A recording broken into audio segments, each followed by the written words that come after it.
Hello and welcome.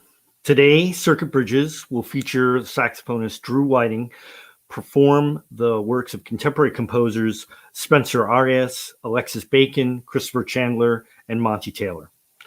My name is Robert Voisey. I'm the director of Circuit Bridges, and I will be your host for this online virtual event. Circuit Bridges is a new music project looking to connect the new music community to audiences of vast distances. Endeavoring to support and empower musicians in these challenging times, Circuit Bridges features to champion musicians to present the works of living composers. This performance event contains specifically selected and curated compositions from an international call for scores that were submitted to the performer Drew Whiting. These online performances are presented live online so that audience can engage directly with the musician and the composers, be able to give them feedback and applause and ask questions and relate to the musicians and the composers directly. Today we are featuring saxophonist Drew Whiting, who is a member of the music faculty at the Silver Lake College and the University of Wisconsin Oshkosh, and co-directs the experimental music ensemble Sounds Like Now. Later, we'll get a chance to speak with Drew Whiting, but now I'd like to introduce him and the next piece that we're going to play, which is by Christopher Chandler, and his work is called A Thing of Dream and Mist. So without further ado, let's listen to Drew perform Chandler's piece.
What a wonderful performance. That was Drew Whiting performing the work of Christopher Chandler, A Thing of Dream and Mist.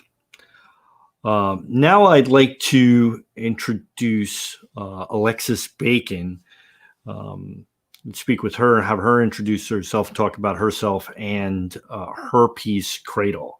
Hi, Alexis. How's it going? Hi, going well. Great to have you. Why don't you tell our audience a little bit about who you are and what you do, and a little bit about your piece, Cradle. Sure. I'm a composer. I teach composition at Michigan State University. And this piece is a piece I wrote, sort of one of my earliest career pieces that still gets played a lot. I wrote this when I was still a grad student at University of Michigan. And it was also one of the first pieces I wrote that had live performance and electronics both. And the sound sources for this piece all came from recordings of a baby. I actually recorded my niece, who was 1.5 years at the time, and brought her into the studio, and then had to chase her around with a microphone and try to get a few sounds, and then try to get her to talk while I wasn't talking so I could just get her voice. So that was an adventure. But I had thought, like, oh, I'm going to get a lot of really cute, delicate sounds and write maybe sort of a cute, delicate piece. Instead, what I got was all of these like really primal shrieks that were really amazing, and then taken out of context, they just sort of took on this like very primal energy.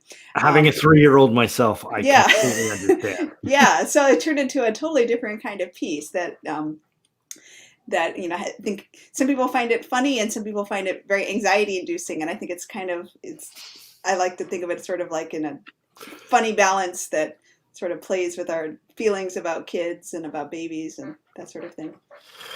I find the best pieces are those that have this sort of opposing emotional views of it. Fabulous. Well, let's hear it. Back to Drew with Cradle.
Oh, it was fantastic.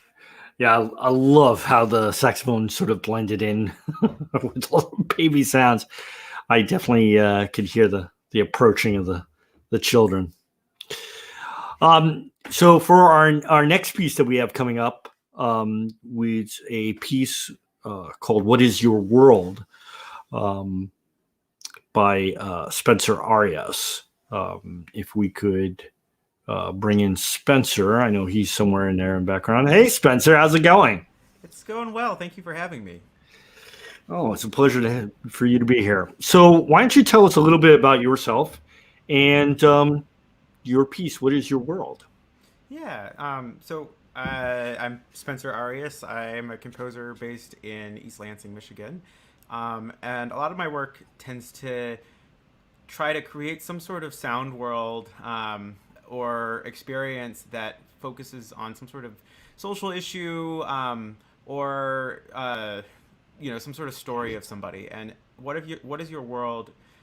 Really took that, and I wanted to focus specifically on members of the queer community. And so I actually asked, I think it was like over 100 people to respond to this question in a single word: "What is your world?"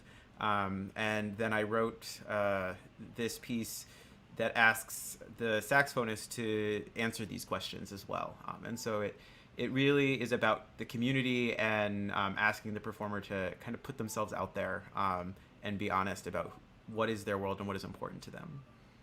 So yeah. Wow.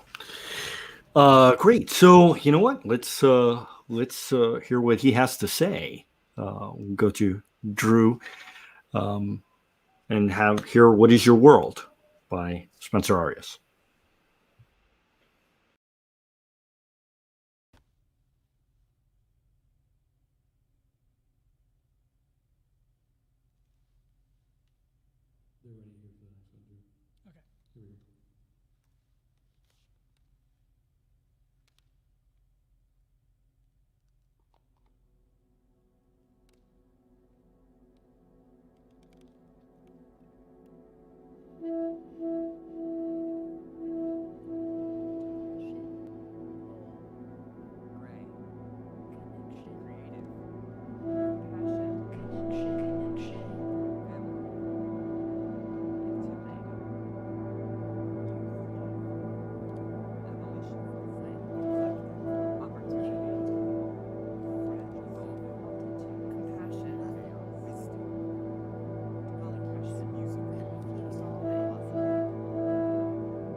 What a cool piece.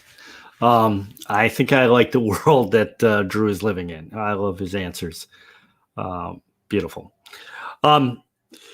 So let's listen to the next and our final piece for today by Monte Taylor.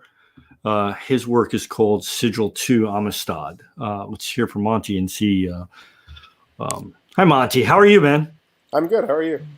Great. Why don't you tell us a little bit about yourself and about your piece, Sigil to Amistad? Yeah, so I'm a composer down here in Austin, Texas, at University of Texas at Austin. This piece was commissioned by the University of Texas Landmark as part of the series. I'm sorry for the noise in the background.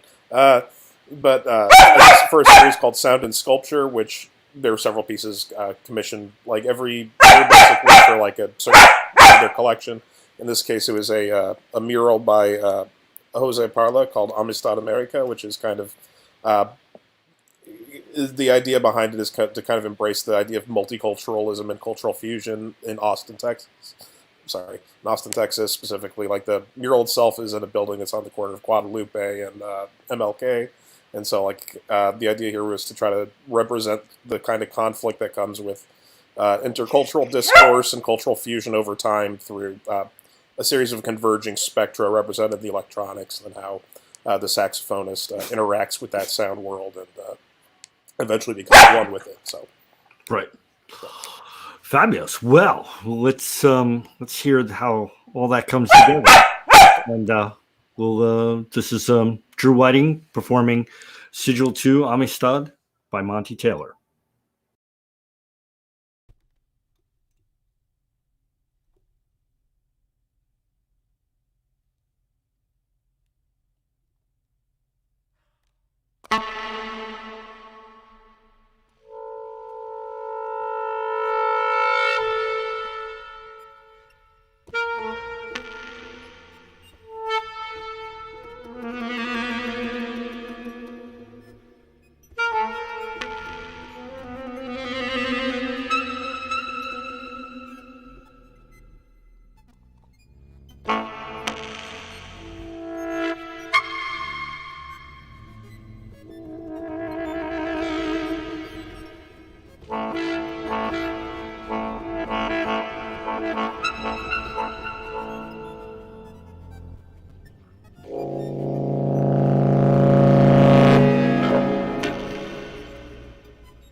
What a fabulous finale. Yeah, thank you for Drew Whiting. And he's performing the piece Sigil to Amistad by Monte Taylor. Just fabulous performance.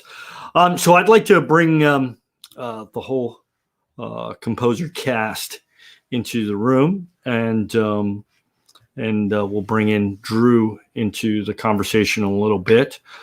I want to encourage all the audience out there, if you have a question or a comment that you want to make, feel free to type it in comments, and we'll ask it out to the composers. Everybody, what wonderful pieces. It's just really, I thought this was a fantastic program. Thank you so much. Thank you. And I guess, what should I ask? I guess one of the questions I'm always interested in is about sort of program format and like how you thought your piece fit into the overall whole of a concert. You guys all liked where you were and how your pieces sounded next to each other? I thought so. I thought Monty's piece was a great finisher, and everything else, I thought it was a nice balance, how it flowed. I agree. This was the last piece that I heard live before the world shut down. Literally premiered in March, and then the world shut down. So was that at Tootie? This was at NASA. Oh. And so, to hear it played again, but on a concert is really quite interesting. It was nice to be in the middle, I think. And so tell us more a little bit about that. So it is a very different listening experience, like live and, sort of, virtual or recorded. I mean, we're live now, but most of our viewers will be seeing this as kind of a recorded fixed piece, right? Yeah. What was your impressions, like sort of differences and similarities? I think the interesting part is when you're in your home, there's less distractions, right? For certain types of pieces, but I do think it depends on the piece, to be honest with you, and for this one, where I'm asking the performer to kind of express themselves with more than just the notes, but also with their, I'm asking them questions, right? And I'm asking them to respond with that. And I think that I don't know yet. I think that I'd have to see it again, to be honest with you, versus in a live performance where you're telling people who are in the audience. And so I'd be really curious to hear Drew's perspective of doing that to an empty room. Even though, yeah. Me too. Drew, why don't you come on in and we can hear what you think? He's out there somewhere, right? There we go. Hi, Drew. Drew, first, let me just say, great performance. I love every piece.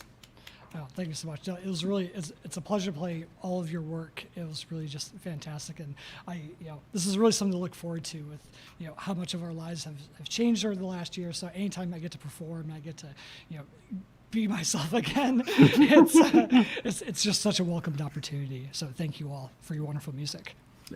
And you know what? Let me, Spencer, why don't you reiterate your question? I think this is a great place to start. Kind of like, what is your world? What we're living in now, and how you express that in your piece.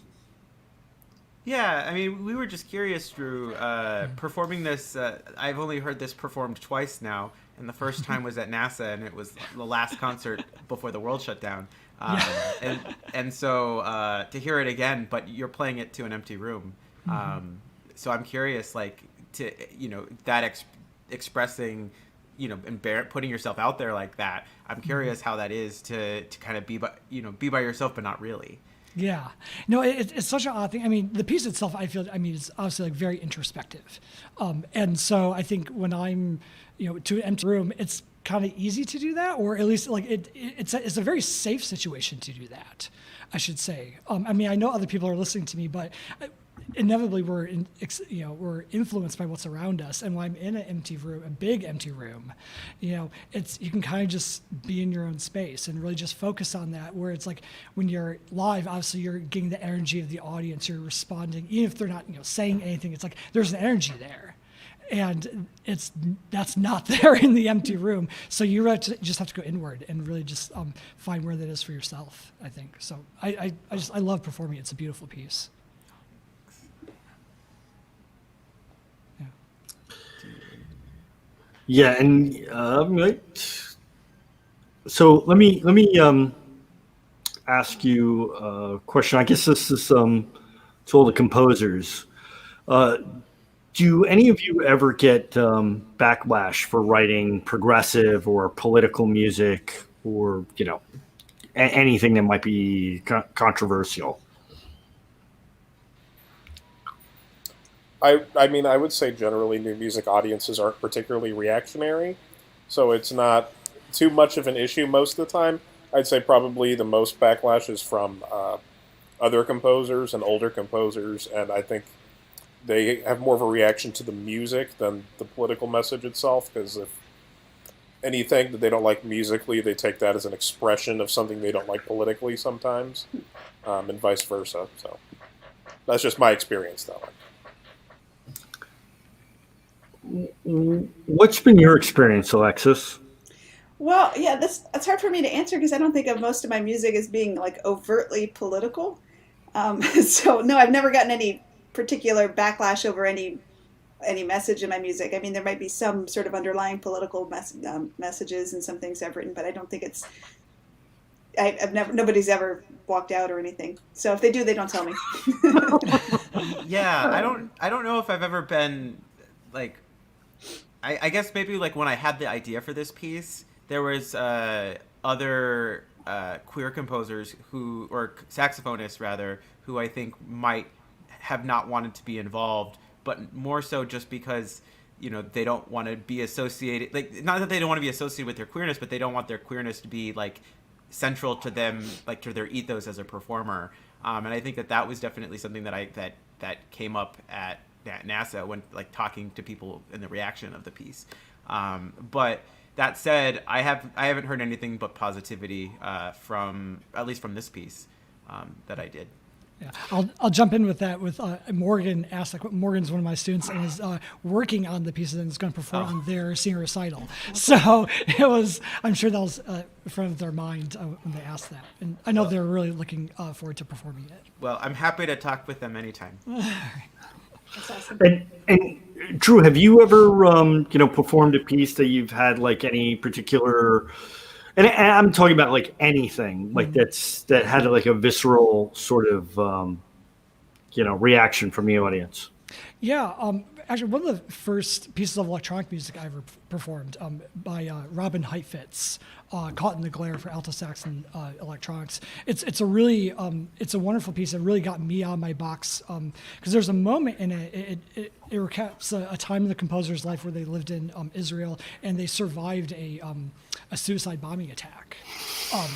And the title "Caught in the Glare" comes from they're barricaded on a bus and the attacker was running to her and glaring, fiercely.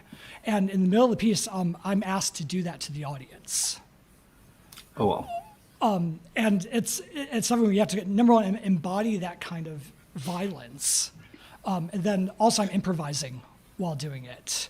And then later in the piece, I have to, after the electronics become more more catastrophic, I have to act like I'm in pain. I have to really kind of theatrically work this out. And I remember I performed it in the basement of a little vegan restaurant in Urbana, Illinois. And it was like a packed little, and it was just so visceral where it's like I'm biting the reed, I'm screaming through my saxophone, and just you really feel that. But I think that people, whether it's a political statement or if it's something just very visceral, I think if you put it out there, they're so appreciative that you're willing to put yourself out there that way, that you're willing to be that vulnerable. And I think people respond to that, just as we respond to great actors on stage when they really embody a character. And that's, I think, what we're called to do as performers. Yeah, I kind of agree. I've definitely produced and presented some programs in which have definitely elicited a pretty dramatic response from people, but more so, they weren't opposed to the actual art of it, but more of the expression of which you're trying to get across. I think I had one piece once where it was also actually from another composer who was upset by the performance take that a musician took, but I think that was kind of a different story. But I think, it's so funny when I saw that question. I think that this is, as a composer, and any of the composers can chime in if you have other thoughts. But when we're writing, sometimes we have this idea that maybe trying to express the idea or thought that we have might not be accepted or conducive to an audience. And I have found as a producer that the braver you are and the more that you put yourself out there, the more the audience sort of kind of comes to you and respects what you're doing. I would agree with that, actually, and that's been my experience. I think any backlash that I've ever gotten has never been from the audience, at least not to my face. It's always been from a composer, and I feel like it's usually not even about what the piece is saying, and it's usually something else that's silly that is just at that point just subjective, right? And I just see it as part of being part of the field, right? Is not everyone's going to like everything that you do, and that can be challenging, but it's it's part of it. And I think that the thing that we can do as composers is just remember that composers are people, and what we do, and just be respectful of musical choices, and that value, like your musical values might be different than somebody else's musical values, and that doesn't mean either is wrong per se. It just is different. Well, for me, I've always found that to be a good composer, you need to be able to take critical feedback and be able to say oh, that's something I need to listen to and think about for the next piece. And someone's like, yeah, great, dude. You got an opinion too. I don't know. I definitely want to keep encouraging the audience out there. If you're listening, we welcome any sort of questions. I guess I've been asking this question a couple of times now during these virtual concerts, and I would like to just pose it to the composers again. It's sort of and to Drew. What do you think of these virtual concerts? The music that they're performing. The experience, stuff that, talk about criticism. I am totally ears open for this, I would rather you did better. I mean, I would say the main thing that I miss from real concerts overall is socializing. And I mean, you get that a little bit with comment sections and things, but it's not really the same. But one of the advantages, which I think that some people treat as a disadvantage but I think is actually an advantage, is you can kind of choose your level of participation or active engagement with something. And so I think some people see that as a downside, that people aren't all sitting and focusing on a piece of music. But at the same time, I'd say most of the virtual concerts I've seen have actually been pretty good, pretty well curated and well produced and things. But every now and then you have a piece that's not so great, and it's great to not have to just sit there and not pretend that I'm not pulling out my phone, for example. And maybe that sounds rude, but I think that's honestly an advantage of the format. Anybody else? I really like, I mean, I can't, if I'm performing, obviously this is not something I can experience, but if I'm listening to one, I love the real-time feedback. I just think it's so great to see like what someone else, how someone else experiences a piece. Obviously I'm listening and I'm engaged with that, but when someone makes a comment, like, then all of a sudden I'm tuned into that and I'm like, ooh, I totally didn't hear that, but now I get that, and it totally changes my experience with that. So I welcome that. I think that's actually a really great thing, and it makes, I think, in some ways it's almost more communal. Like we can actually talk to each other during this. We don't have to just sit there and shut up and be quiet. Like we can actually respond as a community in real time. I think that's actually a really positive thing. When we go back to real in-person concerts, I don't know. I think that might be a cool thing if like it was a closed circuit thing and you could like have, some, you're not disturbing others, right? But that you can have that. I think that'd be a really cool thing. I think that'd be really cool too, actually, to have like a text-friendly concert. Yeah. Yeah, that's a great idea. Well, but like specifically, like you're texting with the other people in the audience who are all engaging with it, and I kind of like that. Oh, I liked this moment. This was because it actually asks you to like when someone says, "Hey, I liked this moment," maybe like other people might be like, oh wait, what was it that they liked, and you have that kind of like record of when it happened to then be like, oh, so like let's talk about it. Why you have something to talk about afterwards. It's like, well, why did you like that moment? And I think that's really interesting. Maybe it could even, for the performer's sake, like have a little screen on the side so you can see when it happens.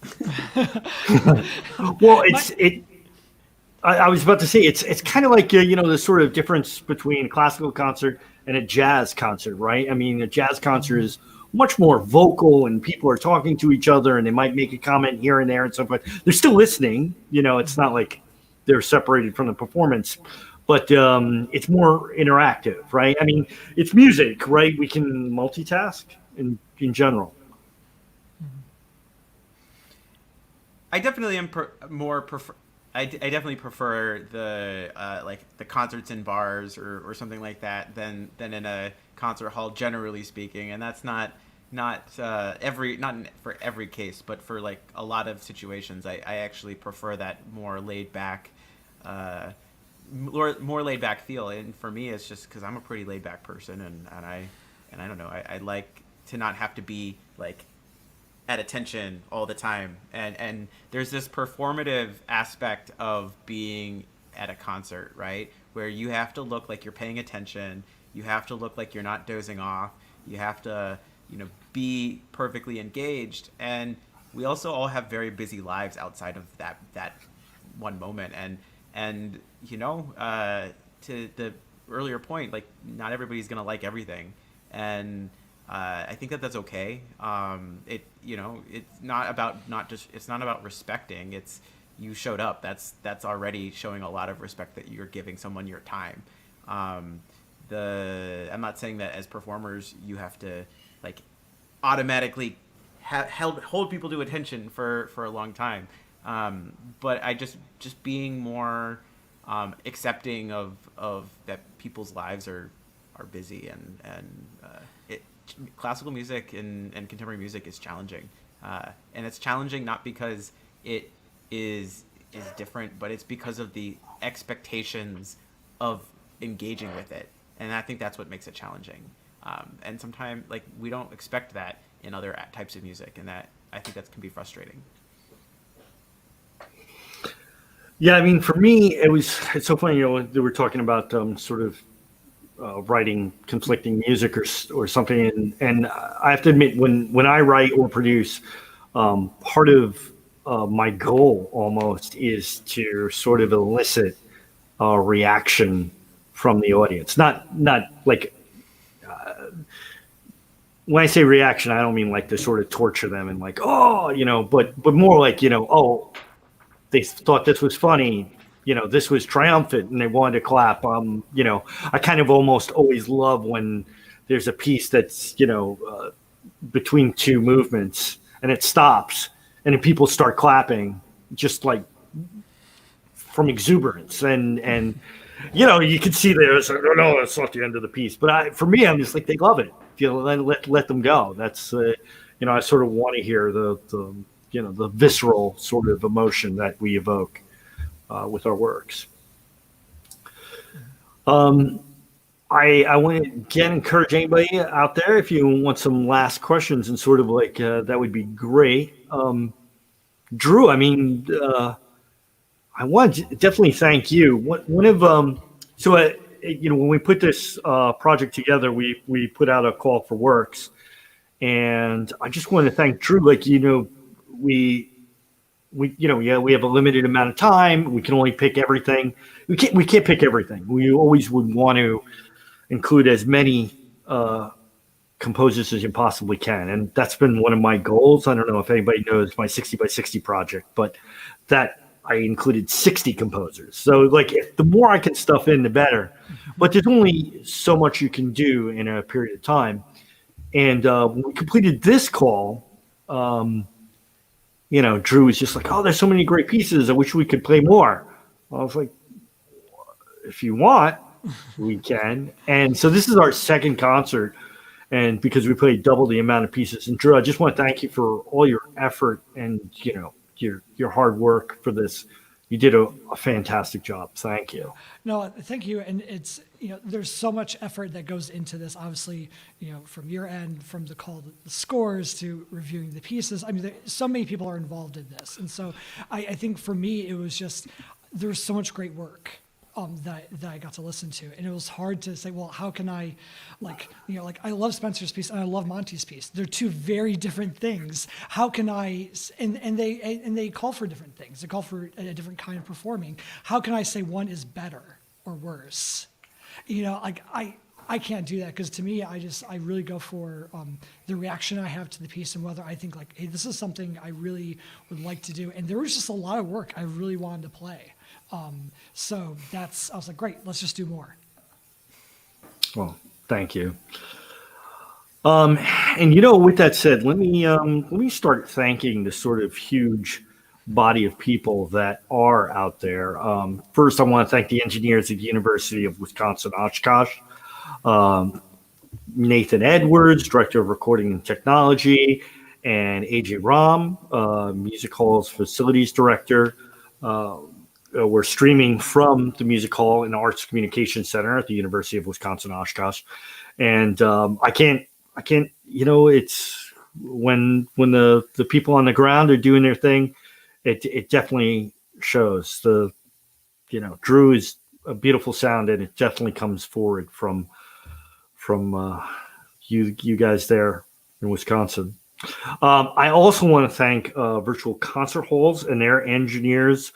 Igor and Fedor and Anna, Virtual Concert Halls has been supporting this project, and they're just fantastic.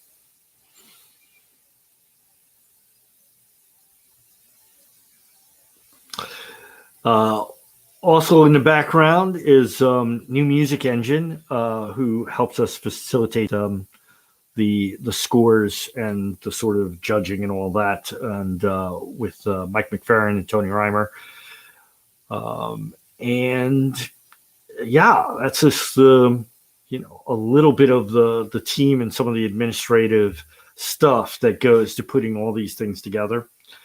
And then I guess, look, I gotta thank the composers. These are all great works. It's being a composer myself, I understand, as you write things, it's hard to get it out there, and it's especially in these times, I think we need to put a lot of emphasis on sort of reaching out to audiences, in any way we can. Thank you, everybody.